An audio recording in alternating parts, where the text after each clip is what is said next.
I stood in the dim light of my kitchen, the weight of an empty savings book in my hands, its pages whispering a truth I couldn't ignore. Everything I'd worked for was gone. $300,000, my life savings, given away in silence to save a marriage I thought was worth it. But as I traced the faded ink of my sacrifices, a question gnawed at me. Had they ever truly seen me? I stayed quiet, not because I had no choice. I was waiting.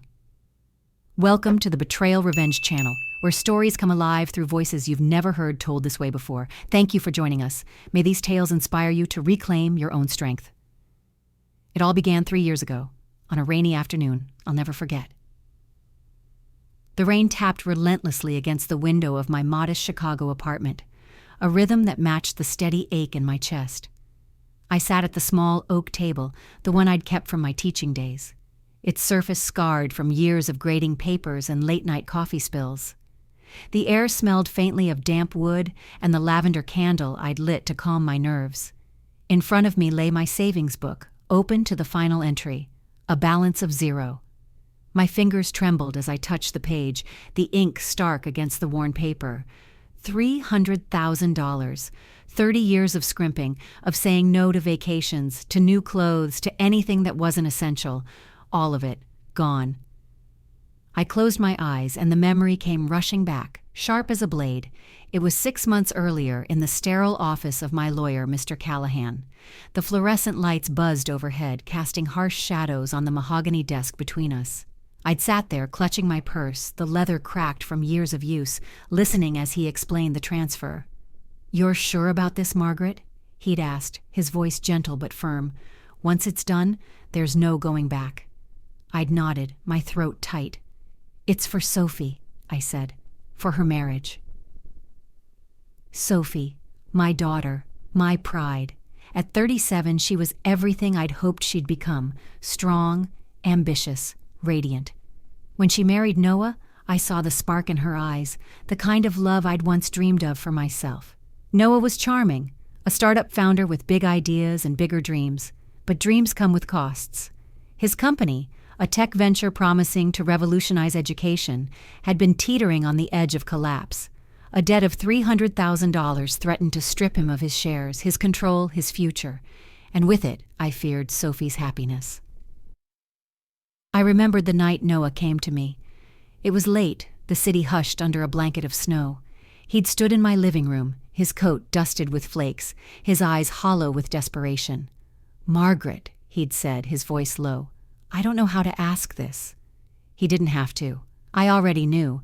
I'd seen the strain in Sophie's smile, the way she avoided my questions about Noah's work. I'd heard the whispers of bankruptcy, of investors pulling out. "I'll help," I told him, my voice steady despite the storm in my chest. His shoulders sagged with relief, but there was something else in his expression. Guilt, maybe, or shame. He stepped closer, his breath catching. "Thank you, Margaret," he said, his words heavy. "But please, don't tell Sophie. Let her think I fixed this myself." I froze, my hand tightening on the armrest of my old armchair. The fabric was rough under my fingers, grounding me as his words sank in. "Don't tell Sophie. Let her think he was the hero." I wanted to argue, to ask why my sacrifice had to be invisible. But I saw the plea in his eyes, the fear of losing her respect. And so I nodded. "All right," I said softly, though a pang of something, resentment perhaps, twisted in my gut. The memory faded, and I was back at my kitchen table, the rain still drumming outside. I stood, my knees stiff from sitting too long, and walked to the sink. The cold metal of the faucet bit into my palm as I gripped it, staring out at the gray city. Had I made the right choice? I'd told myself it was for Sophie, for her future. But deep down I'd hoped for something in return. Not money, not gratitude, but recognition. A moment when they'd see me, not just as a mother, but as a woman who'd given everything. I turned away from the window, my reflection flickering in the glass. At 65, I was no longer the vibrant teacher who'd inspired classrooms full of students. My hair, once a rich chestnut, was now streaked with silver, pulled back in a simple bun. My hands, once steady with a chalkboard eraser, now bore the faint tremble of age. But my eyes, those hadn't changed. They still burned with the same quiet strength, the same refusal to break. The days that followed the transfer were a blur. I'd moved out of my old house, the one filled with memories of raising Sophie and Chloe, into this small apartment. I'd sold furniture, cut subscriptions, learned to live on less. Noah's company survived. I heard whispers of his miraculous turnaround, of new investors, of growth. Sophie called me sometimes, her voice bright with stories of their success. "Noah's doing so well, Mom," she'd say. "He's really turned things around." I'd smile into the phone, my heart aching. "I'm glad," I'd reply and mean it, even as the silence of my own life grew louder. But there was one moment that stayed with me, sharper than the rest. It was a Sunday afternoon, months after the transfer. Noah and Sophie had invited me to their new condo downtown, a sleek space with floor-to-ceiling windows and marble countertops that gleamed under the sunlight. I'd arrived with a homemade pie, my hands dusted with flour from the morning's work. Noah greeted me at the door, his smile warm but guarded. As we sat in their pristine living room, the air smelling of fresh paint and expensive cologne, he leaned forward, his voice low. "Margaret, I can't thank you enough," he said, his eyes meeting mine for a fleeting moment. "You saved us." I waited, hoping for more, an acknowledgement, a promise to tell Sophie anything. But he glanced at Sophie, laughing in the kitchen with a glass of wine, and his expression shifted. "Let's keep it between us," he said, almost a whisper. "For her." I swallowed the lump in my throat, forcing a smile. "Of course," I said, my voice barely audible. The pie sat untouched on the coffee table, its crust crumbling under the weight of my unspoken words. Back in my apartment, I opened a drawer and pulled out the letter from Mr. Callahan, confirming the transfer. The paper was crisp, official, a testament to my sacrifice. I ran my thumb over the numbers, the zeros blurring as my eyes stung. Had I been a fool? I'd given everything to a man who wanted my help but not my presence, to a daughter who didn't know the truth. Yet I couldn't regret it. Not entirely. Sophie's laughter, her confidence, her life with Noah, they were worth it, weren't they? I tucked the letter away and walked to the mantel, where a single photo stood, me, Sophie, and Chloe, taken years ago at a school event. Sophie's arm was around me, her smile wide and unguarded. I traced her face with my fingertip, the glass cool against my skin. "I did it for you," I whispered, though no one was there to hear. 3 years passed. The rain became snow, then rain again. I lived quietly, teaching occasional classes at a community center, stretching my pension to cover rent and groceries. Noah's company grew, its name splashed across tech blogs and business magazines. Sophie sent me photos of their vacations, their new car, their life. I smiled at each one, but the ache never left. I was invisible, a shadow in their story. Then, one crisp autumn morning, an envelope arrived, its gold embossing catching the light. My name was written in elegant script, Margaret Dawson. Inside was an invitation, from Noah, to a gala celebrating his company's success. The paper felt heavy in my hands, the words blurring as I read them again. A gala, a celebration. After 3 years of silence, they'd remembered me. The gala was a glittering sea of wealth and ambition, chandeliers casting golden light over faces I didn't know. I stood at the edge of it all, my worn coat draped over my arm, clutching a gift I'd spent weeks preparing. I'd come to celebrate my daughter's triumph, to share in the success I'd helped build. But when Sophie's eyes met mine across the room, there was no warmth, only a flash of panic. Had I been wrong to believe this night was for me too? I forced a smile, but my heart sank. Something was terribly wrong. The train rattled through Chicago's snowy streets, its hum a faint comfort against the knot in my stomach. I sat by the window, my reflection ghostly in the glass, clutching the small wrapped gift box in my lap. The paper was simple, a soft cream with a red ribbon I'd tied myself, but inside was something precious, a locket I'd had engraved with Sophie and Noah's initials, a symbol of the family I'd fought to protect. My fingers brushed the ribbon, the satin smooth under my calloused skin, and I wondered if they'd see the love in it, or if it, too, would go unnoticed.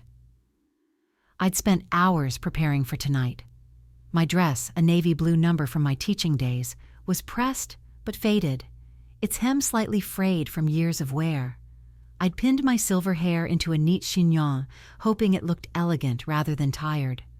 My purse, empty save for a few dollars and the gala invitation, felt light against my side.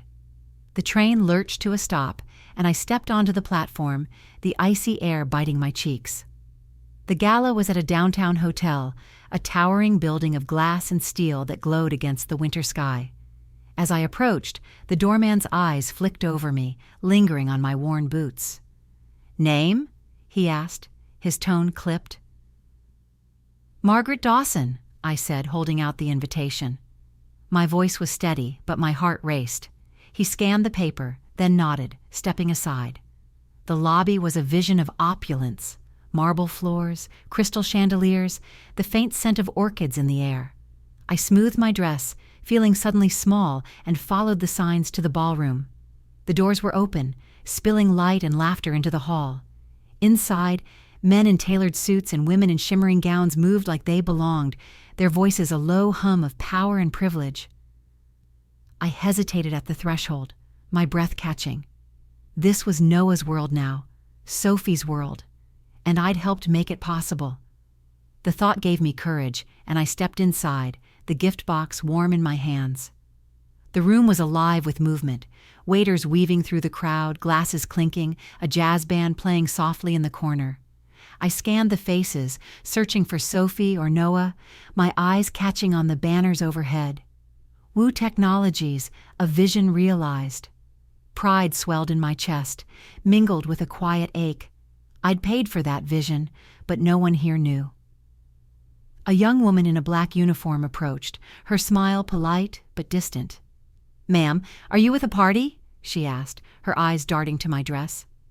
I straightened, forcing a smile. "I'm Margaret Dawson, Sophie's mother. I'm here for the gala." Her smile faltered, and she glanced at a tablet in her hand. "One moment, please," she said, stepping away. I stood there, the gift box growing heavy as guests brushed past me, their perfume sharp and expensive. I felt like a shadow, unnoticed, out of place. Then I saw her, Sophie, across the room, radiant in a crimson gown that hugged her frame. Her hair was swept up, diamonds glinting at her throat. She was laughing, her hand resting on the arm of a man in a tuxedo, her ease commanding the space. My heart lifted and I took a step forward, ready to call her name. But then her eyes met mine, and the laughter died. Her face tightened, a flicker of something, shock, embarrassment, crossing her features. She excused herself and moved toward me, her heels clicking sharply on the polished floor. "Mom," she said when she reached me, her voice low, almost a hiss. "What are you doing here?" The words stung, sharper than the winter wind outside. I held up the gift box, my fingers trembling slightly. "I got the invitation," I said, forcing warmth into my voice. "I wanted to celebrate with you and Noah. I brought this for you both." Her eyes flicked to the box, then back to my face, and I saw it. Discomfort, not joy. "You should have called first," she said, her tone clipped. She glanced over her shoulder as if checking who might be watching. It's a private event, Mom. Limited guest list." The air seemed to thicken, pressing against my chest. Private? Limited? I'd given everything for this moment, for their success. I swallowed the lump in my throat, keeping my smile in place. "I just wanted to congratulate you," I said softly. "I'm so proud of you both." Sophie's expression softened for a moment, but then her eyes hardened again. "I appreciate that, but it's not a good time. There are important people here, investors, board members." She paused, her gaze sweeping over my dress, my boots, my empty purse. "Maybe we can meet for coffee next week. I'll call you." The promise felt hollow, like the ones she hadn't kept before. I nodded, my throat tight, and took a step back. "Of course," I said, my voice barely audible. But as I turned to leave, the young woman from earlier reappeared, her tablet now tucked under her arm. She leaned close to Sophie, her voice a whisper but loud enough for me to hear. "Sophie, I'm sorry, but we were told this is a restricted event. Your mother's name isn't on the list." My heart stopped. "Not on the list? The invitation burned in my memory, its gold embossing, my name in elegant script. Had it been a mistake? A formality? Sophie's face flushed, and she waved the woman away. "It's fine, I'll handle it," she said, her voice sharp. She pulled me aside, into a quieter corner of the ballroom where the light was dimmer, the music softer. "Mom, please," she said, her eyes avoiding mine. "You're making this harder than it needs to be. Just go home. We'll talk later." The words landed like a slap, each one stripping away the hope I'd carried into this room. I looked at her, my daughter, the girl I'd raised, the woman I'd sacrificed everything for, and I saw a stranger. I wanted to argue, to demand answers, to remind her of the debt I'd paid. But the weight of the room, the eyes, the whispers, the glittering indifference, pressed down on me. My hands tightened around the gift box, the ribbon digging into my palm. "All right," I said, my voice steady despite the tears prickling my eyes. "I'll go." I turned, my steps slow, the ballroom blurring as I made my way to the exit. The cold air of the lobby hit me like a wave, and I paused, my breath hitching. I'd come here to belong, to be part of their triumph. Instead, I'd been dismissed, an uninvited guest in the life I'd helped build. My reflection stared back at me from the glass doors, small and alone. I straightened, wiping my eyes, and stepped into the night. The ballroom was a blur of shocked faces, their whispers rising like a tide. I stood frozen, my heart pounding as a man from my past called my name with a warmth I'd almost forgotten. "Mrs. Dawson," he said, his voice cutting through the Gala's hum, "you changed my life." In that moment, I wasn't the uninvited guest, the invisible mother. I was seen. But as Sophie's eyes widened in panic, a question burned. Why did my own daughter want to keep me hidden? I gripped the locket in my hand, its edges sharp against my palm. The truth was stirring, and I wasn't sure I was ready for it. The air in the ballroom felt heavier now, thick with the weight of unspoken truths. The jazz band's notes faded into a distant hum, and the clink of champagne glasses slowed as eyes turned toward me. I stood in the dim corner where Sophie had pulled me, the gift box still clutched in my hands, its ribbon now slightly crushed. My navy dress felt tighter, the frayed hem brushing my ankles like a reminder of my place, or lack of it. But the man approaching me, his silver hair catching the chandelier's glow, carried a warmth that cut through the coldness of Sophie's dismissal. "Mrs. Dawson," he said again, his voice steady and clear, "it is you, isn't it?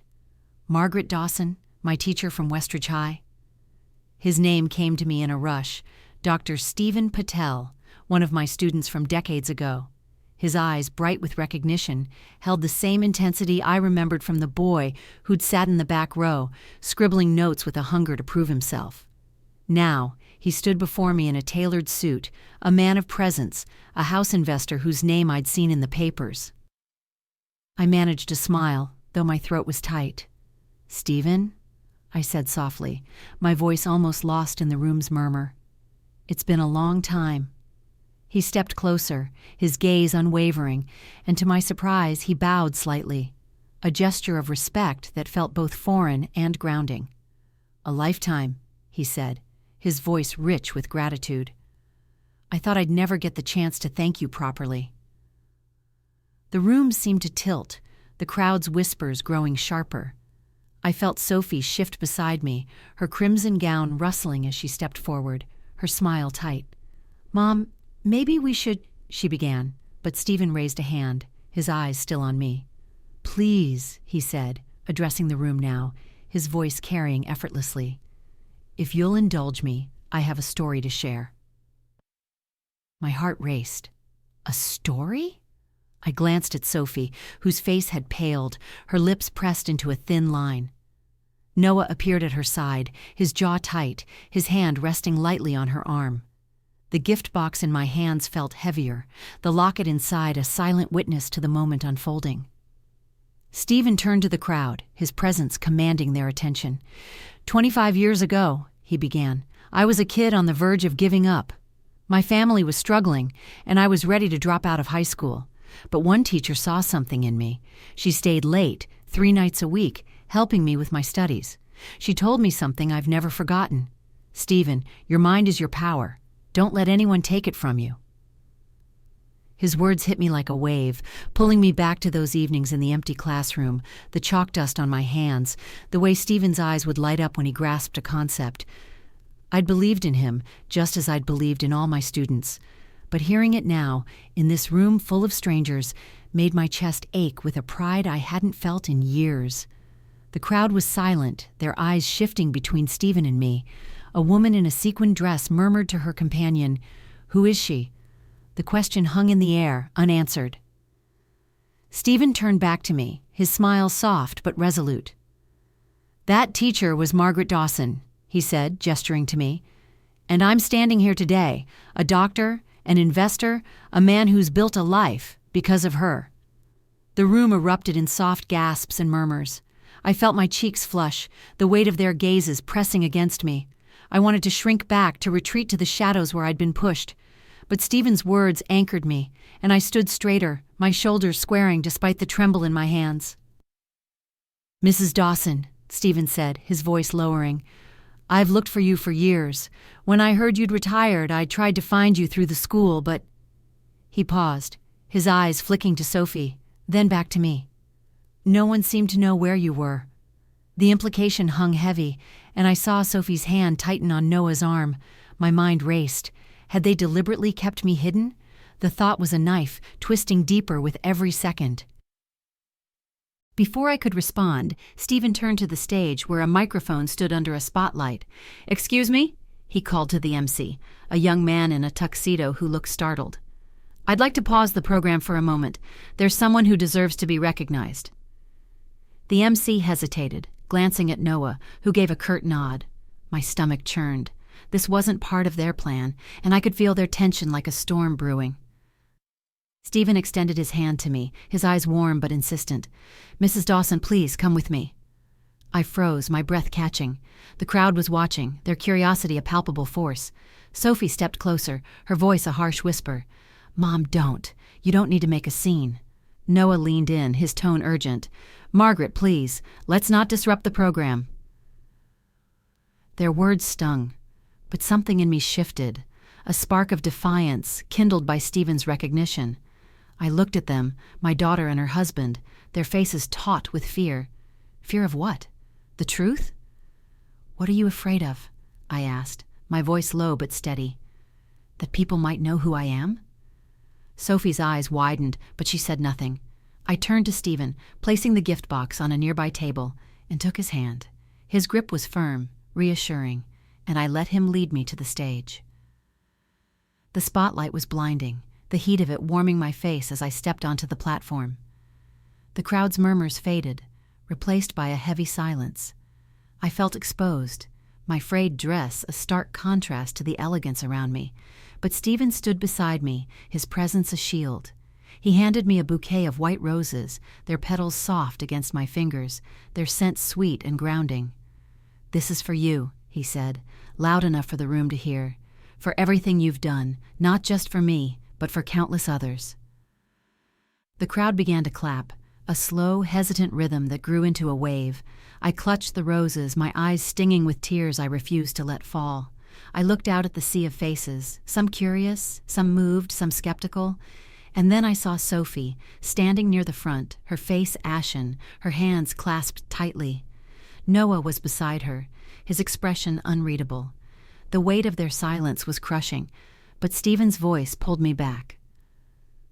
"Mrs. Dawson," he said, turning to me, "would you like to say a few words?"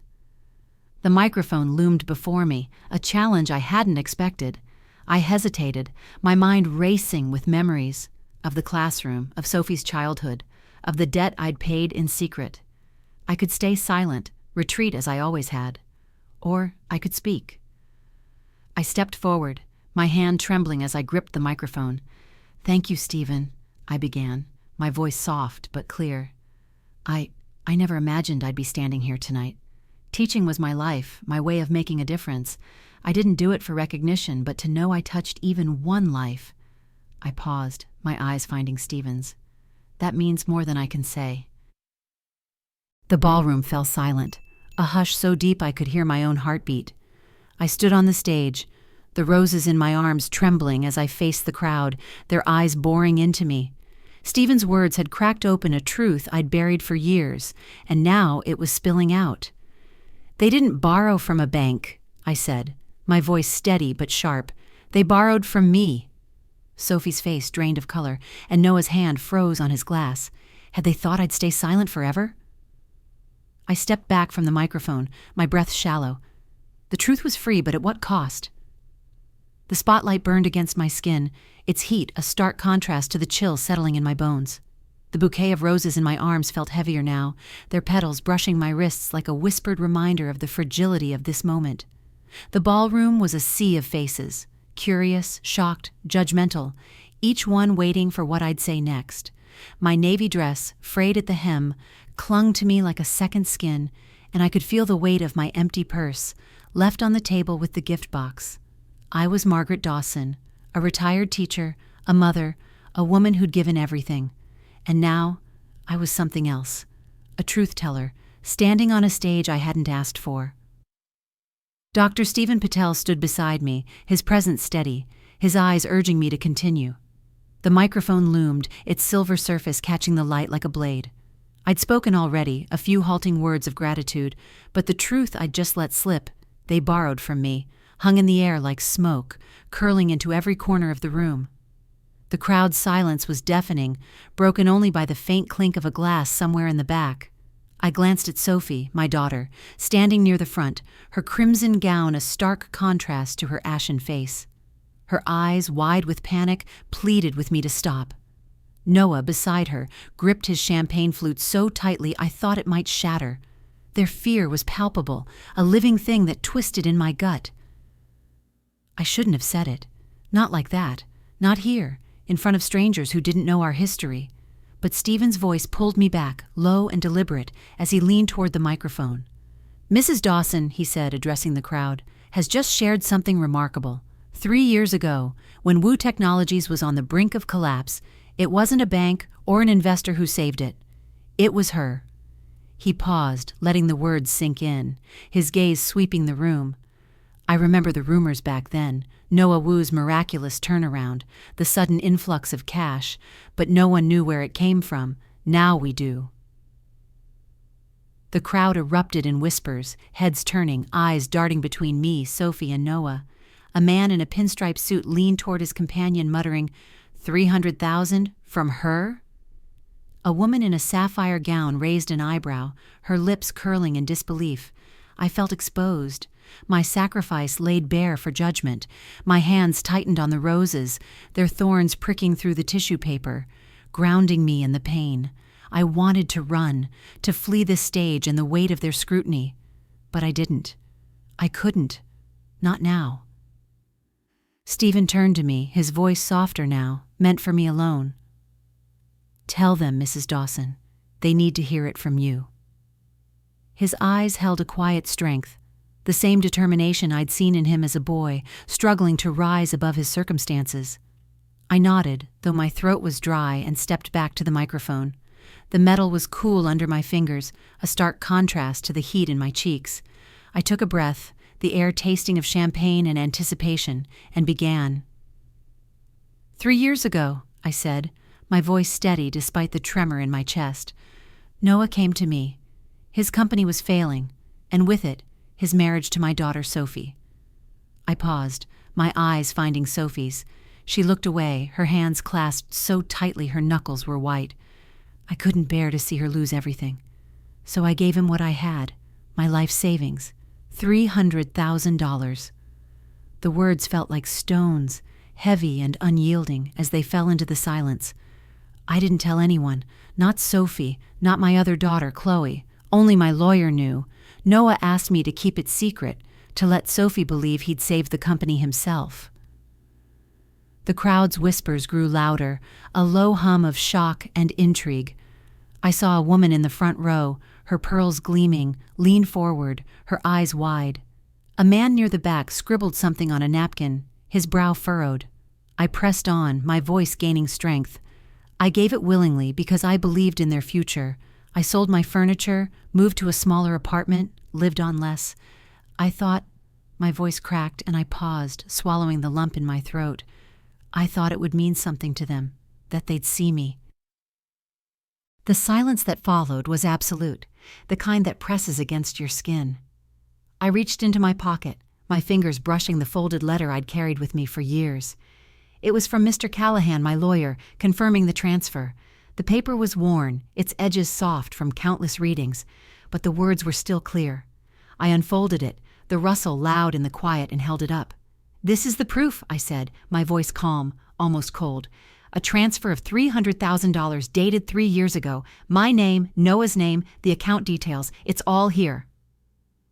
The crowd leaned forward, straining to see. I didn't read the letter aloud. There was no need. The sight of it, held aloft in my trembling hand, was enough. I lowered it, my eyes locking on Noah.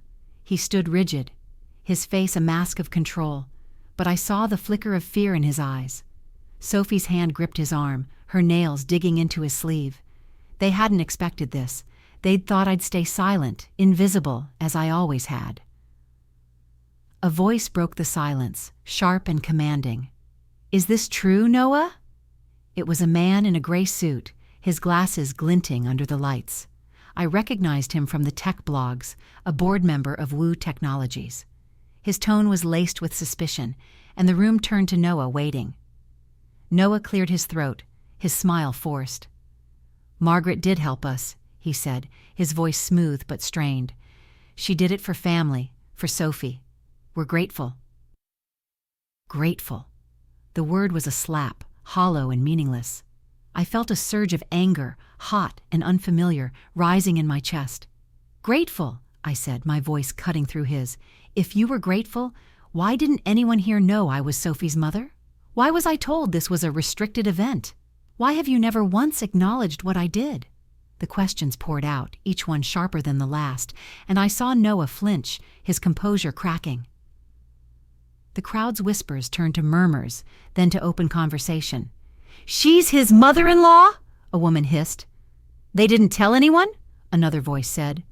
"Sounds like they're hiding something," a man muttered, his tone dark. The board member stepped forward, his eyes narrowing. "Noah, you told us the funds came from a private investor. You never mentioned family. That's a serious lack of transparency." Noah's face reddened, and he raised a hand as if to calm the room. "It was a family matter," he said, his voice tighter now. "Margaret wanted it kept private." The lie was so blatant it stole my breath. I shook my head, my eyes burning. "No, Noah," I said, my voice low but unwavering. "You wanted it kept private. You wanted the credit, the glory, without the burden of admitting where it came from."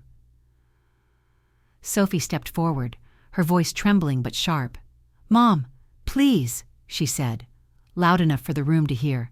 "This isn't the place. You're embarrassing us." The word, embarrassing, was a knife twisting deep. I looked at her, my daughter, the girl I'd raised to be strong, to be kind, and I saw a woman who'd chosen image over truth, who'd pushed me aside to protect her polished life. "Embarrassing?" I echoed, my voice soft but laced with steel. "I gave everything for you, Sophie, my savings, my home, my security, and you stand here, ashamed of me?" The crowd was silent again, their eyes darting between us. I felt Stephen's hand on my arm, a gentle reminder of his support, but I didn't need it, not anymore. I was done hiding. The board member spoke again, his voice cutting through the tension. "Mrs. Dawson, are you saying you were never repaid? Never acknowledged?" I met his gaze, my chin lifting. "Not a dollar," I said. "Not a word." The room erupted in gasps, the sound like a wave crashing. Sophie's eyes filled with tears, but she didn't speak. Noah's jaw clenched, his hands balling into fists. I stepped back, the letter still in my hand, the roses slipping slightly in my arms. The spotlight felt less like a burden now, more like a shield. I'd spoken the truth, and it had changed everything. The crowd's murmurs grew louder, questions piling on questions. "Is this fraud?" someone whispered. "They lied to the board?" another said. I didn't care about their judgments, not anymore. I cared about the truth, and it was finally free. The ballroom silence shattered as a new voice cut through, deep and resonant, like a memory I'd buried long ago. "Margaret," he said, stepping into the light, his silver hair gleaming, his eyes locked on mine. Charles Marlowe, my past, my almost future, stood before me, carrying a truth heavier than the debt I'd revealed. "She didn't do it alone," he said, his words slicing through Sophie's and Noah's defenses. "I was there too." My heart stopped. Why was he here after all these years? I clutched the roses, their thorns biting my skin. The past was colliding with the present, and I wasn't sure I could hold it together. The chandelier's light seemed to dim, or perhaps it was just the weight of Charles Marlowe's presence that made the room feel smaller, more intimate. He stood at the edge of the ballroom, his tailored suit impeccable, his posture straight but not stiff, exuding a quiet authority that commanded attention. His silver hair caught the glow, and his eyes, those deep hazel eyes I'd once known so well, held mine with an intensity that made my breath catch. The roses in my arms trembled, their petals brushing my wrists, and the letter from Mr. Callahan, still clutched in my hand, felt like a tether to the truth I'd just unleashed. The crowd's murmurs grew hushed, their eyes darting between Charles, me, and the frozen figures of Sophie and Noah near the front. Sophie's crimson gown seemed to wilt, her shoulders hunching slightly as she gripped Noah's arm. Noah's face was a mask of control, but his eyes betrayed him, wide, searching, as if calculating how to salvage this moment. Dr. Stephen Patel, still beside me on the stage, stepped back, his expression one of quiet respect, as if he'd known Charles was coming all along. "Charles," I whispered, my voice barely audible, lost in the vastness of the ballroom. The name felt foreign on my tongue, a relic from a life I'd left behind. 30 years ago, Charles Marlowe had been my fiancé, the man I'd planned to build a future with, a house by the lake, a life of shared dreams. But I'd chosen another path, another love, and he'd stepped aside, his heart breaking, but his respect unwavering. I hadn't seen him in decades, not until a chance reconnection through a mutual friend 6 months ago. And now, here he was, in the middle of my unraveling truth. He stepped closer, his shoes clicking softly on the polished floor, and the crowd parted for him, their curiosity a palpable force. The air smelled of champagne and wax from the candles flickering on the tables, but beneath it was something sharper: anticipation, tension, the scent of secrets about to break free. "Margaret," he said again, louder now, his voice warm but firm. "You didn't save Wu Technologies alone. I was part of it."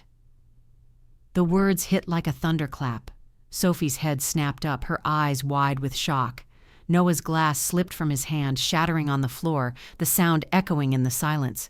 The crowd gasped, heads turning, whispers erupting like sparks. I felt my knees weaken, the roses slipping slightly in my arms, but I forced myself to stand tall. "What are you talking about, Charles?" I asked, my voice steady despite the storm in my chest.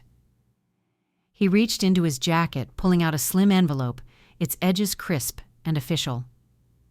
3 years ago, he said, addressing the room, Margaret came to me. She needed funds to help her daughter's husband, Noah Wu, but she didn't have enough, not without draining every cent she'd saved. I provided the rest. He held up the envelope, his eyes never leaving mine. $100,000, transferred through her name to Noah's company. My only condition was that it remained anonymous. The room exploded in murmurs, the sound like a wave crashing. A woman in a velvet dress clutched her pearls, her companion whispering furiously. The board member from earlier, his glasses glinting, stepped forward, his voice sharp. "You're saying you were an investor in Wu Technologies, and no one knew?" Charles nodded, his expression calm but unyielding. "I'm Charles Marlowe, CEO of Marlowe Educational Ventures. My firm specializes in supporting innovative education projects. Margaret convinced me that Noah's vision was worth saving, so I trusted her." I stared at him, my mind reeling. I remembered that day 3 years ago in his quiet office overlooking Lake Michigan. The walls had been lined with books, the air heavy with the scent of leather and coffee. I'd sat across from him, my hands twisting in my lap, my voice trembling as I asked for his help. "It's for Sophie," I'd said, my eyes on the floor. "I can't let her lose everything." Charles had listened, his gaze steady, and when he agreed, there was no judgment, only a quiet respect that had made my heart ache. I'd thought that moment was buried, a secret between us, but now he was here, pulling it into the light. "Why are you telling them this?" I asked, my voice low, almost lost in the crowd's hum. Charles's eyes softened, a flicker of something, regret perhaps, crossing his face. "Because you deserve to be seen, Margaret," he said. "Not just for what you gave, but for who you are. I've watched you sacrifice everything, and I won't let them erase you." Sophie's voice broke through, sharp and desperate. "Mom, is this true?" She stepped forward, her heels clicking, her eyes searching mine. "You went to him? A stranger?" The word stung, but I held her gaze. "He's not a stranger," I said, my voice calm but firm. "And I did what I had to do to save your marriage, Sophie, to save Noah's dream." Her face crumpled, tears welling, but she didn't look away. Noah spoke next, his voice tight, almost accusing. "Margaret, you never told us someone else was involved. Why keep it from us?" The question was a blade, twisting deep. I felt a surge of anger, hot and unfamiliar. "Why?" I echoed, stepping forward, the roses slipping to my side. "Because you asked me to stay silent, Noah. You wanted the credit, the glory without the truth, and I agreed because I thought it would protect Sophie, but I see now, it only protected you." The crowd's murmurs grew louder, questions piling on questions. "Another investor?" a man hissed. "They hid this from the board?" another said. The board member raised a hand, his voice cutting through. "This changes everything, Noah. You've misrepresented the company's financial history. We'll need to review this immediately." Noah's face reddened, his hands clenching, but he said nothing. Charles stepped closer to me, his voice lowering, meant for me alone. "There's more, Margaret," he said, his eyes searching mine. "I didn't just help you then. I've been watching, waiting, hoping you'd reclaim what's yours." He paused, then raised his voice, addressing the room again. "Margaret Dawson is not just a mother, not just a teacher. She's a visionary. And tonight, I'm announcing that Marlowe Educational Ventures is acquiring Woo Technologies. Margaret will hold a controlling stake and a seat on the board." The room erupted, gasps and applause mingling in a chaotic wave. Sophie's hand flew to her mouth, her eyes wide with shock. Noah staggered back, his face pale, as if the ground had shifted beneath him. I felt dizzy, the roses slipping from my arms, landing softly on the stage. "Charles?" I whispered, my voice trembling. "What are you doing?" He smiled, a quiet, knowing smile. "Giving you what you've earned," he said, "a chance to lead, to be seen, to build something new." The crowd was on its feet now, some clapping, others whispering furiously. I saw Sophie's tears spill over, her shoulders shaking. Noah's jaw was set, his eyes burning with something. Anger, fear, shame? I couldn't tell, but Charles's words echoed in my mind. A controlling stake, a seat on the board. It was more than I'd ever imagined, more than I'd dared to dream. I'd given everything to save their world, and now I was being handed the power to shape it. I looked at Charles, his face a map of memories we'd shared and years we'd lost. "I've been searching for you, Margaret," he said softly, his voice barely audible over the crowd. "For 10 years I looked, and when I found you again, I saw the same woman I loved, strong, brilliant, selfless. This isn't charity, it's justice." His words were a balm, soothing the ache I'd carried for so long. I felt my shoulders straighten, my chin lift, as if the weight of invisibility was finally lifting. The applause grew louder, but Sophie's voice cut through, raw and broken. "Mom, please," she said, stepping toward the stage, her gown trailing behind her. "Don't do this. Don't take everything from us." The plea was a knife, twisting deep. I looked at her, my daughter, the girl I'd given my life for, and for the first time, I saw her clearly, not as my child, but as a woman who'd made choices, who'd chosen power over truth.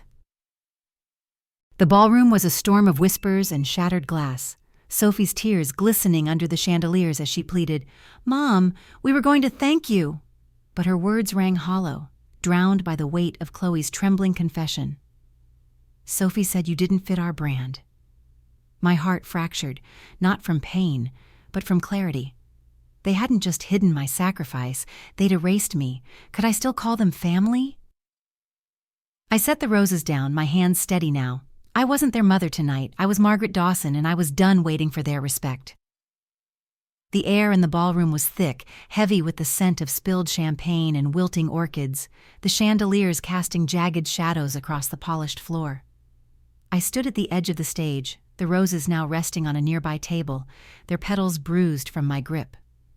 The letter from Mr. Callahan, creased and worn, was still in my hand, a silent testament to the truth I'd unleashed. My navy dress clung to me, its frayed hem a quiet rebellion against the opulence around me. The crowd's whispers swirled, a restless tide of shock and curiosity, their eyes darting between me, Sophie, Noah, and now Chloe, who stood trembling near the front, her face pale against her emerald dress. Charles Marlowe remained at my side, his presence a steady anchor, his hazel eyes watching me with a quiet pride. Dr. Stephen Patel had stepped back, his role as catalyst complete, but his gaze lingered, urging me to hold my ground. The spotlight no longer burned. It felt like a shield, amplifying the strength I'd buried for years. I was Margaret Dawson, 65, a retired teacher, a mother who'd given everything. But tonight, I was something more, a woman who'd reclaimed her voice, and I wasn't done speaking. Sophie's plea hung in the air, her voice raw, almost breaking. "Mom, please," she said again, stepping closer, her crimson gown trailing like a wound. "We were going to thank you. It was just for the company's image. We didn't mean to hurt you." Her words were a fragile thread, unraveling under the weight of their own falsehood. I looked at her, my daughter, her face streaked with tears, her diamonds glinting like shards of ice. I wanted to believe her, to see the girl who'd once clung to me during thunderstorms, her small hands warm in mine. But that girl was gone, replaced by a woman who'd chosen power over truth. "Image?" I echoed, my voice low but sharp, cutting through the room's hum. "You hid me, Sophie. You hid the truth of what I did. $300,000, my life savings, to save your husband's company. And for what? So you could pretend it was your success?" The crowd gasped, their murmurs rising, but I didn't stop. "You didn't just keep it from the world. You kept it from me. Every board meeting I was never invited to, every milestone you celebrated without me. Why? Because I wasn't polished enough for your brand?" Sophie's lips parted, but no words came. Her eyes flicked to Noah, seeking rescue, but he stood rigid, his jaw tight, his hands clenched at his sides. The board member from earlier, his glasses glinting, scribbled furiously on a notepad, his expression grim. The room felt smaller now, the walls closing in, the air thick with the weight of their betrayal. I turned to Chloe, my youngest, who stood a few steps behind Sophie, her hands twisting the fabric of her dress. Her eyes were red, her cheeks wet, and I saw something in her. Guilt, yes, but also a flicker of courage. "Chloe," I said, my voice softer but firm, "tell me the truth. Why did you keep me away?" The crowd leaned forward, their silence absolute, as if the room itself held its breath. Chloe's shoulders shook, her breath hitching, and for a moment I thought she'd crumble. But then she lifted her head, her voice trembling but clear. "I'm sorry, Mom," she said, her words breaking. "I knew it was wrong, but Sophie said, she said you didn't fit, that you'd make us look small, weak, like we hadn't earned this." The words were a blade slicing through the last threads of hope I'd clung to. Small, weak. I felt my breath catch, not from pain, but from a searing clarity. They hadn't just hidden my sacrifice.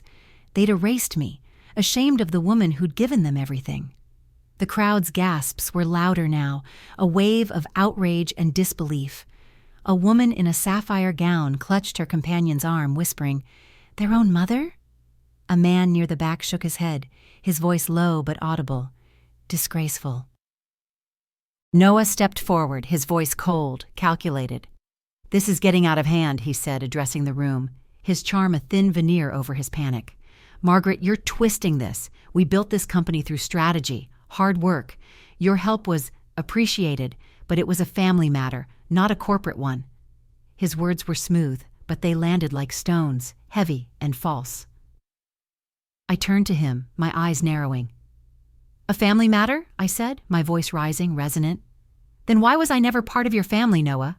Why was I told this gala was restricted? Why did you let Sophie believe you saved the company alone? I held up the letter, its edges trembling in my hand. This isn't just a family matter. It's a debt, one you've never repaid, not in money, not in respect. The board member stood, his voice sharp. Noah, this is unacceptable. You've misled investors, the board, everyone. We'll need a full audit of the company's financial history. The crowd's murmurs turned to a roar, questions piling on questions. Fraud? Someone hissed. They used her money and lied? Another said. Sophie's tears fell faster, her hands covering her face, but I felt no urge to comfort her. Not anymore. Chloe's voice broke through again, small but piercing. Mom, I should have said something, she said, stepping closer, her dress catching the light. I saw how they treated you, how they pushed you away, but I was scared of losing Sophie, of losing this life.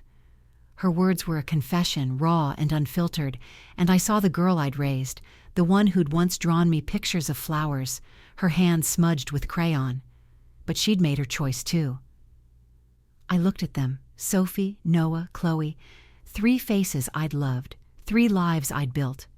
And I felt something shift inside me, a final letting go. You didn't just hide me, I said, my voice calm, almost cold. You decided I wasn't worth seeing, and I let you, for too long. I reached into my purse, my fingers closing around the small, folded document I'd carried for months. It was a contract, drafted by Charles's lawyers, outlining my stake in the acquisition of Wu Technologies. I held it up, the paper stark against the dim light. This, I said, my voice ringing clear, is my share of the company I helped save, the company I'm now helping to buy. But I'm not your mother-in-law anymore, Noah. I'm not your mother, Sophie, Chloe, not tonight. The crowd erupted, a mix of gasps and scattered applause, the sound like a storm breaking. Sophie's knees buckled and Noah caught her, his face pale. Chloe's sobs grew louder, her hands covering her mouth.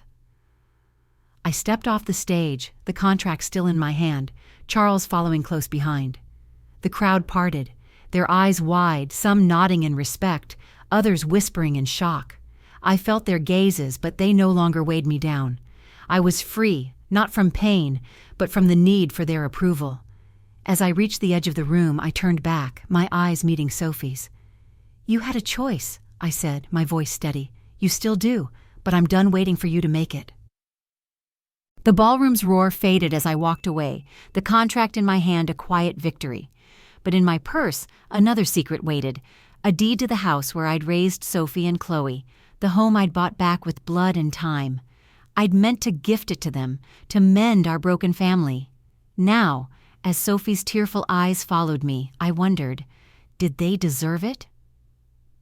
I paused at the door, the weight of the deed heavier than the truth I'd spoken. I wasn't sure I could let it go. The ballroom's clamor softened as I neared the exit, the chandelier's golden light fading into a distant glow. My navy dress, frayed but defiant, brushed my ankles, and the contract in my hand, my stake in Wu Technologies, felt like a shield, hard-won and unyielding. Charles Marlowe walked beside me, his steps measured, his presence a quiet strength. The crowd's applause lingered, a mix of awe and shock, their whispers weaving through the air like threads of a story I'd never meant to tell. The scent of spilled champagne and wilting roses clung to the room, but beneath it was something sharper. Regret, perhaps, or the raw edge of truth. I paused near the grand double doors, my hand resting on the cool brass handle. The weight of the night pressed against me. Stephen's recognition, Charles's revelation, Sophie's tears, Chloe's confession, Noah's cold denial. I'd bared my soul, exposed their betrayal, and claimed my place. But there was one secret I hadn't shared, one I'd carried in my purse like a fragile relic. My fingers brushed the leather strap, feeling the faint outline of the envelope inside. The deed to our old family home, the house where I'd raised Sophie and Chloe, where laughter had once echoed through the halls. I'd bought it back, a quiet triumph, intending to gift it to them as a Christmas peace offering. Now the thought of giving it away felt like surrendering a piece of myself. I turned slightly, my eyes finding Sophie across the room. She stood near Noah, her crimson gown crumpled, her face streaked with tears.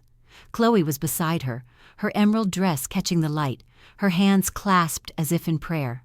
Noah's jaw was set, his eyes fixed on the floor, avoiding the board member who was still scribbling notes. The crowd watched, their murmurs a low hum, waiting for what came next. I felt Charles's gaze on me, steady and patient, but he said nothing, giving me space to decide. The memory of the house flooded back, vivid and aching. It was a 2-story Victorian in a quiet Chicago suburb, its white paint peeling but its bones strong. The front porch had creaked under my steps, the kitchen smelled of cinnamon from my baking, and the living room held the ghost of Sophie's piano recitals, Chloe's crayon drawings taped to the walls. I'd sold it years ago to fund their dreams, moving into a cramped apartment with nothing but memories. But 6 months ago, through a twist of fate, I'd learned the new owners were selling. With Charles's help and a loan from my old friend Ethan, a real estate investor, I'd bought it back, every penny a testament to my resolve. I'd imagined the moment I'd hand them the deed, Christmas lights twinkling, their faces lighting up, our family whole again. Now that vision felt like a dream from another life. I looked at Sophie, her eyes pleading, and Chloe, her shoulders shaking with silent sobs. They'd hidden me, dismissed me, built their empire on my sacrifice while calling me a nuisance. Did they deserve the home where I'd poured my heart? The question gnawed at me, sharp and unyielding, as I stood on the threshold of the ballroom. A waiter passed, his tray clinking with empty glasses, and the sound pulled me back. I opened my purse, my fingers closing around the envelope. It was simple, white, unmarked, but inside was the deed, its words a map of my past. I pulled it out, the paper cool against my skin, and held it up, just enough for Sophie and Chloe to see. The crowd's murmurs stilled, their eyes locking on the envelope, sensing another revelation. "This," I said, my voice clear, carrying across the room, "was meant to be a gift." I paused, letting the words settle, my eyes on Sophie. "A Christmas gift. For you, Chloe, and Noah. I bought back our old house, the one where we built our family, where I raised you both." Sophie's breath hitched, her hand flying to her mouth. Chloe's eyes widened, tears spilling anew. Noah's head snapped up, his expression a mix of shock and calculation. I stepped forward, the envelope still raised, the crowd's silence absolute. "I spent months working with Ethan, my old friend, to make it happen," I continued, my voice steady but laced with a quiet ache. "I pictured us together, in that house, laughing, healing. I even imagined writing your names on the deed, all 3 of you, as a way to start again." My voice wavered and I paused, swallowing the lump in my throat. The memory was vivid, the creak of the porch swing, the way Sophie's laughter had filled the air, Chloe's small hand in mine as we planted tulips in the garden. I'd wanted that back more than anything. "But now," I said, lowering the envelope, my eyes meeting Sophie's, "I'm not sure you deserve it." The words were a blade, cutting through the room's tension. Sophie's knees buckled, and Noah caught her, his face pale. Chloe's sobs broke free, loud and raw, drawing every eye. The crowd's gasps were sharp, a collective intake of breath. A woman in a velvet dress whispered, "She bought it back? For them?" A man near the front shook his head, his voice low. "After what they did?" Sophie found her voice, trembling but urgent. "Mom, please," she said, stepping forward, her gown trailing. "Keep the house. You should have it. We don't deserve it." Her admission was a crack in her armor, but it wasn't enough. I looked at her, my daughter, and saw the weight of her choices. Every moment she'd pushed me away, every lie she'd told to protect her image. I shook my head, my voice soft but firm. "It's not about the house, Sophie," I said. "It's about dignity. Mine. The dignity you took when you decided I wasn't worth seeing." I tucked the envelope back into my purse, the gesture deliberate, final. I'm keeping it, not because I want it, but because I deserve it, because I'm done giving pieces of myself to people who don't value them. The crowd erupted, applause mingling with murmurs of approval. A woman in a sapphire gown clapped, her eyes shining with tears. The board member nodded, his pen still, as if acknowledging my resolve. Charles's hand brushed my arm, a silent gesture of support, his eyes warm with pride. I felt the room shift, the balance tipping, not just in my favor, but toward truth, toward justice. I turned to leave, the doors looming before me, but Sophie's voice stopped me, raw and desperate. "Mom, don't," she said, her heels clicking as she rushed forward. "We can fix this. We can be a family again." I paused, my hand on the door, and looked back. Chloe was beside her now, her face wet with tears, and Noah stood behind them, his expression unreadable. I wanted to believe her, to see the family we'd been.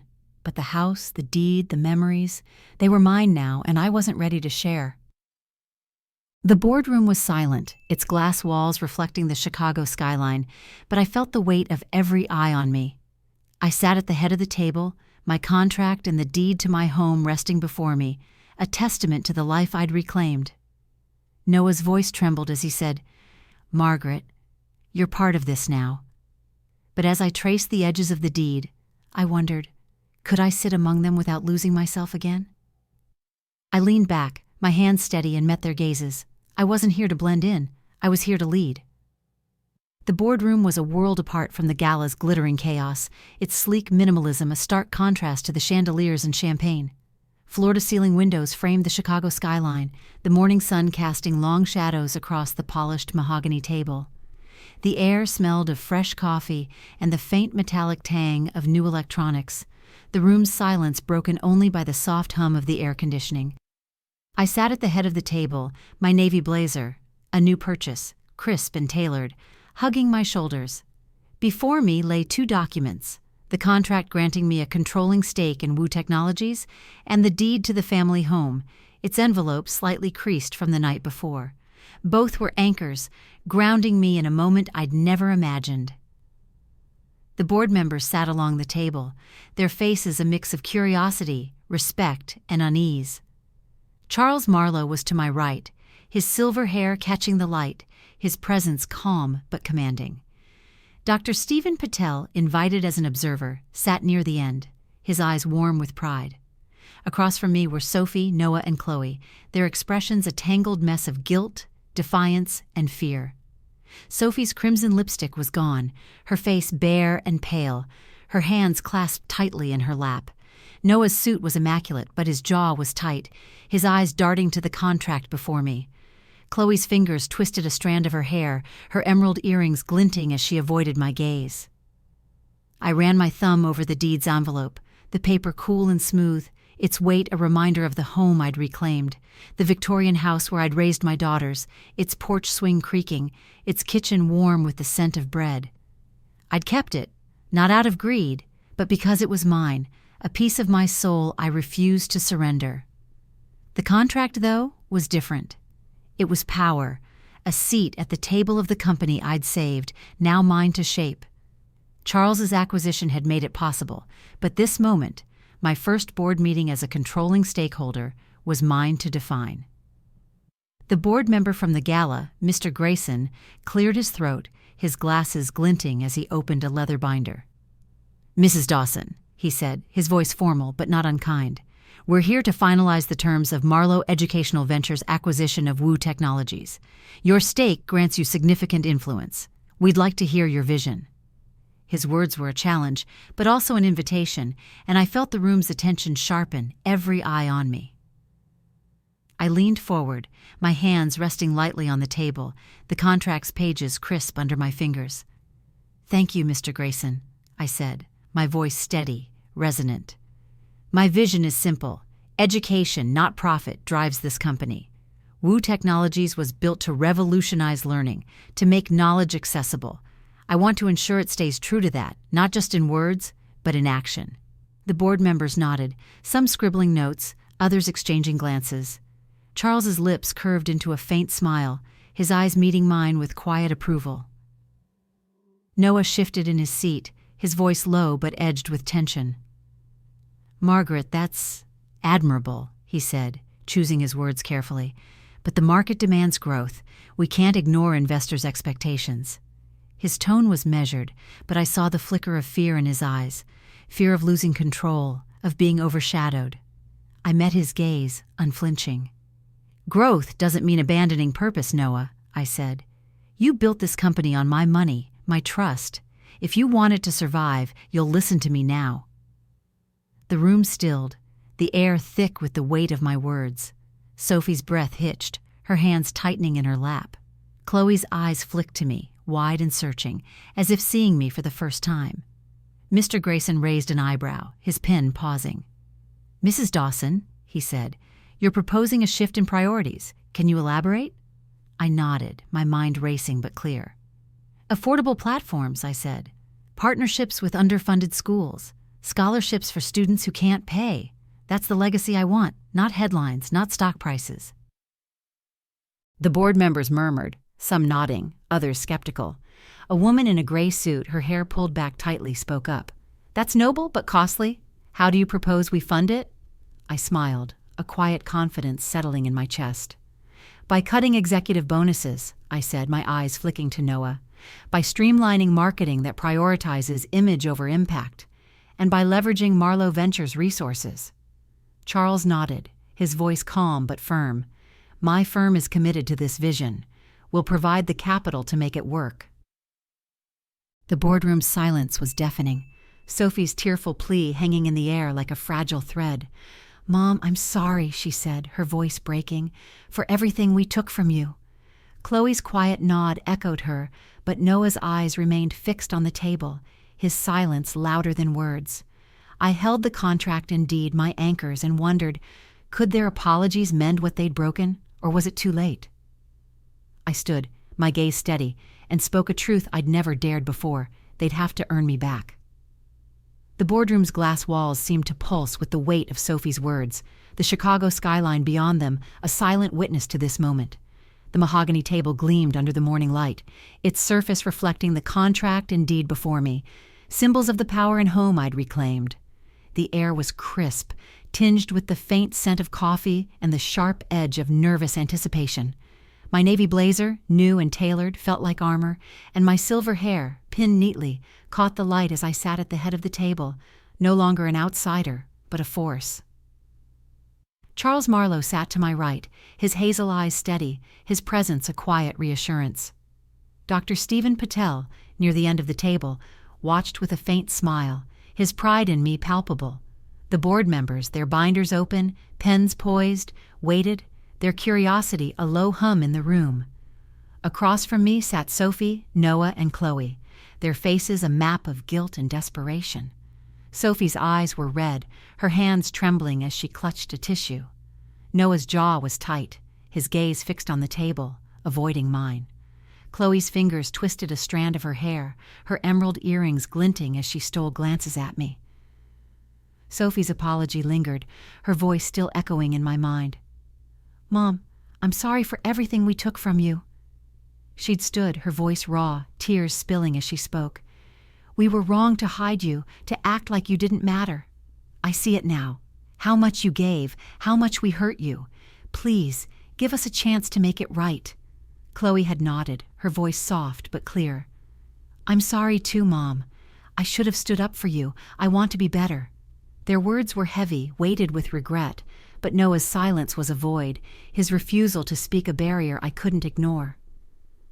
I leaned back in my chair, my hands resting lightly on the contract, its pages crisp under my fingers.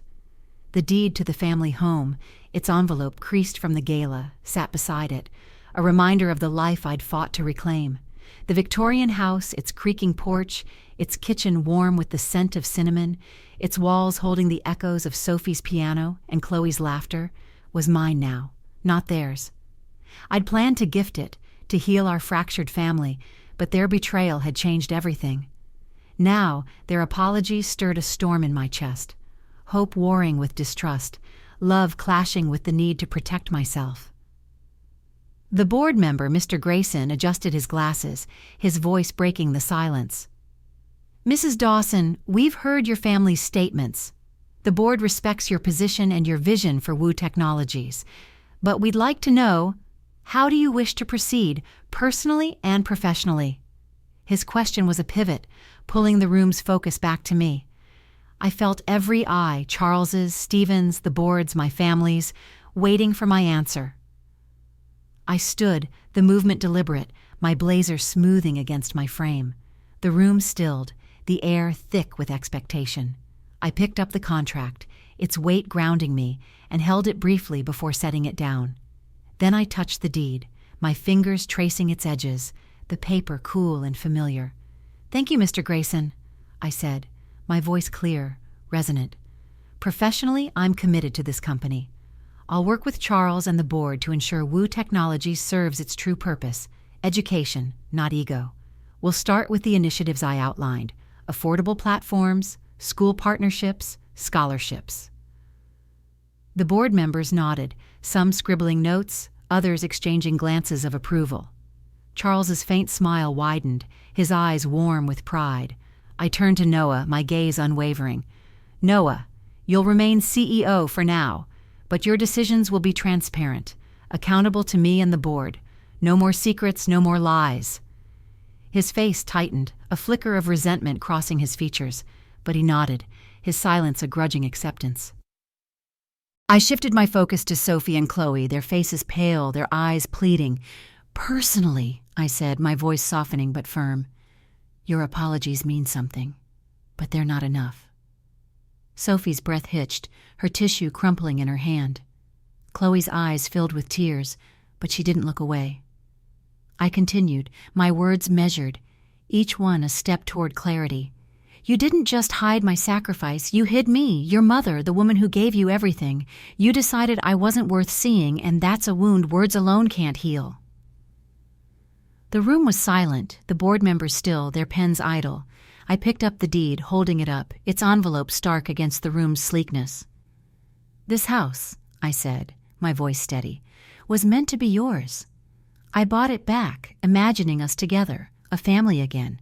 But I'm keeping it, not because I want to punish you, but because I need a place to rebuild myself, a place where I'm not invisible." Sophie's sob broke the silence, loud and raw. "Mom, please," she said, standing, her voice trembling. "We'll do anything. We'll change. Just don't cut us out."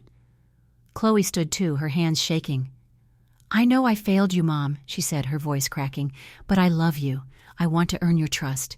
Their words were a pull, tugging at the mother in me, the part that still saw them as my girls, their small hands in mine, their laughter filling the house. I looked at them, my heart aching but resolute. The memory of the gala flashed, Sophie's panic, Chloe's confession, Noah's cold dismissal. I'd given them everything, and they'd repaid me with shame. I turned to Noah, his silence a wall between us.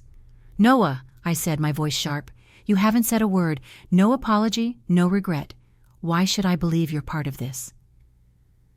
He looked up, his eyes dark, his voice low but steady.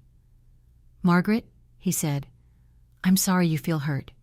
I didn't mean to diminish what you did. But I built this company. I kept it alive." His words were a deflection, not an apology, and the room felt colder. The board members shifted, their unease palpable. Mr. Grayson's pen tapped the table, a quiet rhythm of judgment. I shook my head, my voice calm but unyielding. "That's not an apology, Noah. It's an excuse, and I'm done accepting them." I turned back to Sophie and Chloe, my gaze softening but firm. "You want to be my family again? Earn it. Show me, not with words, but with actions. Prove you see me, not as a means to an end, but as your mother, as Margaret Dawson." The room erupted in soft murmurs, the board members nodding, some clapping quietly. Charles's hand brushed mine, a fleeting gesture of support.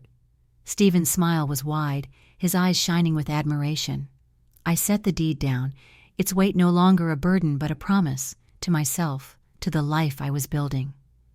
"This meeting is adjourned," I said, my voice ringing clear. "We'll reconvene next week to finalize the acquisition terms." The board members stood, gathering their binders, their voices a low hum as they filed out. Charles leaned close, his voice soft. "You were extraordinary, Margaret," he said. "I'm here, whatever you need." I nodded, a quiet gratitude settling in my chest. As the room emptied, Sophie and Chloe approached, their steps hesitant.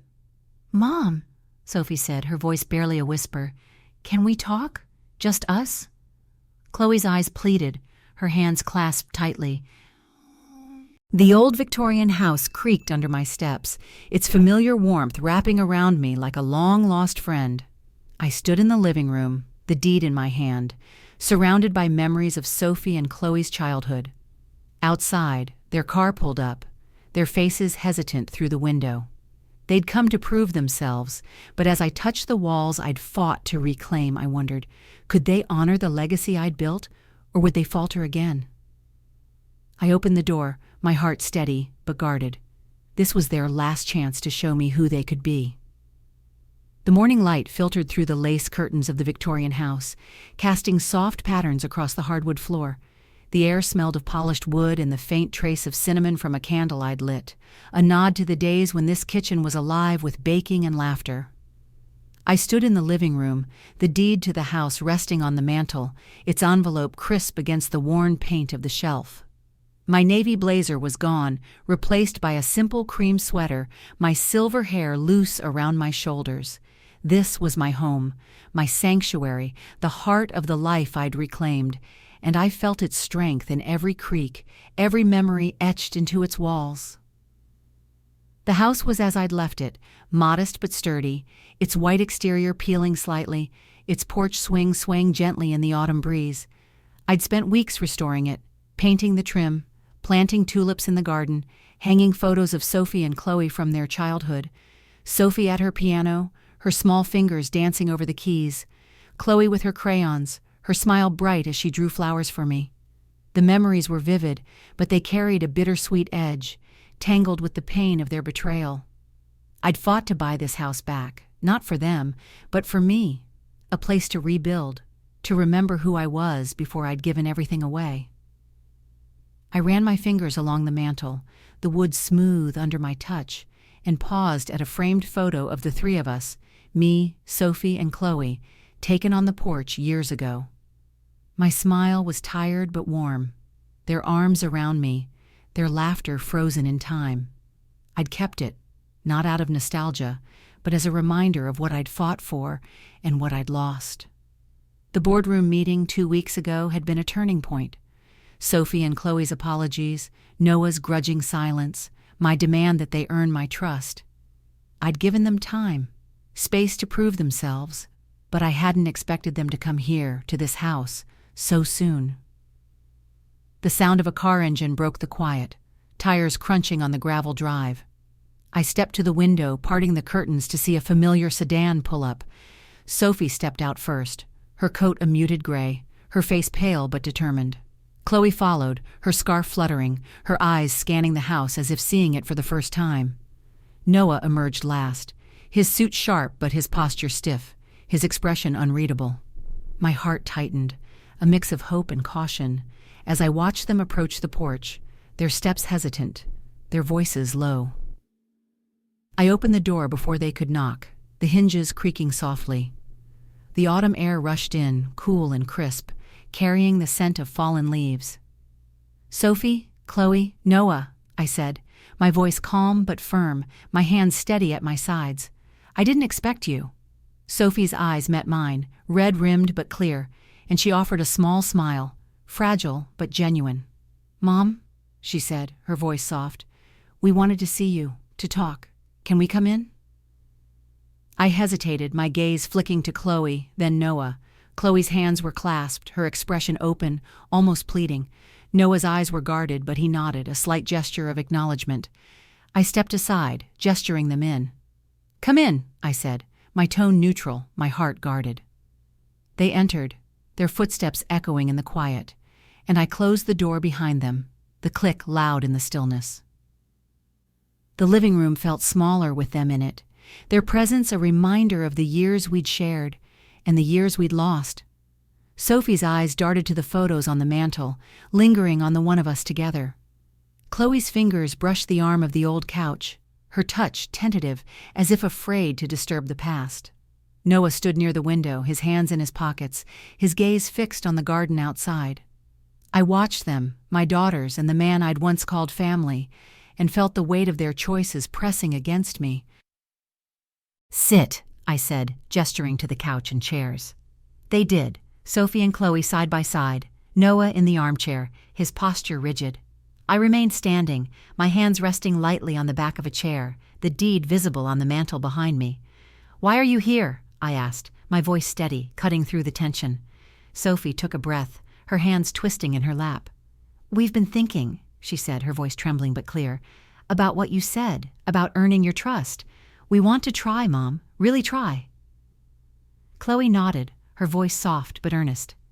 "I've been talking to the team at Wu Technologies," she said. "We're starting the scholarship program you wanted. I'm leading it, making sure it's done right. It's for you, Mom." Her words were a spark, a flicker of the girl I'd raised, and I felt a warmth in my chest, cautious but real. I turned to Noah, my eyes narrowing. "And you?" I asked, my tone sharp. "What do you have to say?" Noah's jaw tightened, but he met my gaze, his voice low. "I was wrong, Margaret," he said, the words clipped but deliberate. "I took your help and didn't give you the respect you deserved. I'm stepping back from some decisions, letting the board and you guide the company's direction." His apology was grudging, but it was more than he'd offered before, and I saw a crack in his armor, a hint of accountability. I studied them, their faces a map of regret and resolve. Sophie reached into her bag, pulling out a small, wrapped package. "This is for you," she said, standing to hand it to me. Her fingers brushed mine, warm and trembling, and I felt a pang of memory, her small hand in mine, years ago. I unwrapped it slowly, revealing a leather-bound journal, its cover embossed with my initials. Inside, the first page held a handwritten note. "To Mom, for the legacy you gave us. We're learning to honor it. Sophie and Chloe." I closed the journal, my throat tight, and set it on the mantel beside the deed. "This is a start," I said, my voice steady but softer now. "But a legacy isn't just words or gifts, it's actions every day. This house, this company, my life, they're my legacy, and I'm building it for me now, not just for you." Sophie's eyes filled with tears, but she nodded, her smile fragile but hopeful. Chloe's hand reached for hers, a quiet show of unity. I stepped to the mantel, picking up the deed, its weight familiar, grounding. "I'm not ready to share this house," I said, my voice clear, "but I'm open to sharing my life, if you prove you value it." I looked at them, my family, and saw not just their mistakes, but their potential. "Show me," I said, my voice resonant, "not with promises, but with who you become." They stood, Sophie and Chloe moving to hug me, their arms tentative but warm. Noah offered a nod, his eyes meeting mine with a flicker of respect. I let them hold me, the familiar scent of Sophie's perfume, Chloe's soft breath against my shoulder, stirring memories of love. As they stepped back, Sophie's voice was a whisper. "We'll try, Mom, every day." I nodded, my heart open but guarded, and walked them to the door. The Victorian house glowed under Christmas lights, its warmth a beacon in the winter night. I stood on the porch, the deed in one hand, a new envelope in the other, a gift I'd crafted in secret, born from months of watching Sophie and Chloe rebuild. Their laughter echoed inside, but as I prepared to hand them this final offering, I wondered, could I trust them to cherish it as I did? I opened the door, my heart full but resolute. This was my legacy, and I was ready to share it. The winter air was sharp, carrying the scent of pine and snow as I stood on the porch of the Victorian house. Christmas lights twinkled along the eaves, their soft glow reflecting off the freshly painted white exterior, making the house look alive, almost breathing. Inside, the living room was warm, the fireplace crackling, the air rich with the aroma of cinnamon rolls baking in the kitchen, a recipe I'd taught Sophie years ago. The deed to the house rested in my left hand, its envelope worn but precious, a symbol of the home I'd fought to reclaim. In my right hand was a new envelope, crisp and unmarked, containing a gift I'd spent months preparing, a trust fund for Sophie and Chloe, funded by my share of Woo Technologies' profits to secure their future without compromising mine. I wore a deep green dress, simple but elegant, my silver hair swept into a loose bun, a string of pearls at my throat, a gift from Charles, a quiet nod to our rekindled friendship. The porch swing creaked gently behind me, its rhythm a reminder of the nights I'd sat here, reflecting on the past 3 months. Since their visit in October, Sophie and Chloe had worked to prove themselves. Sophie had spearheaded community outreach for Woo Technologies, visiting underfunded schools, her passion genuine, her reports to me detailed and earnest. Chloe had led the scholarship program, her emails filled with stories of students whose lives were changing. Noah, though distant, had complied with board oversight, his decisions transparent, his pride tempered. I'd watched them, not as a mother hoping for redemption, but as Margaret Dawson, a woman who'd learned to guard her heart. Their efforts were real, their apologies backed by action, and slowly I'd begun to trust them again. Tonight, Christmas Eve, was a test, not for them, but for me. Could I share my legacy, not out of duty but from a place of strength? The new envelope, heavy with the trust fund documents, was my answer, a gift they'd never expected, one that honored their growth while protecting my own. I stepped inside, the warmth of the house enveloping me. The living room was alive with light and sound, Sophie adjusting ornaments on the Christmas tree, her laughter bright, Chloe setting out mugs of hot cocoa, her smile soft, Noah by the fireplace, his posture relaxed, a glass of wine in his hand. The mantel held the leather-bound journal they'd given me, its pages now filled with my thoughts, my plans for the company, my dreams for this house. The deed sat beside it, no longer a secret but a promise, its presence a quiet anchor. "Mom?" Sophie said, turning as I entered, her eyes lighting up. She wore a red sweater, her hair loose, her face free of the tension that had defined her at the gala. "You look beautiful," Chloe nodded, setting down a mug to hug me, her arms warm and sure. "Merry Christmas, Mom," she said, her voice soft but steady. Noah offered a small smile, raising his glass. "Margaret," he said, his tone respectful. "Good to see you." His acknowledgement, though formal, was a step, and I nodded in return.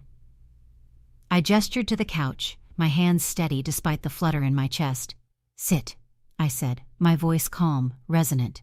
They did. Sophie and Chloe side by side, Noah in the armchair, their eyes curious but warm.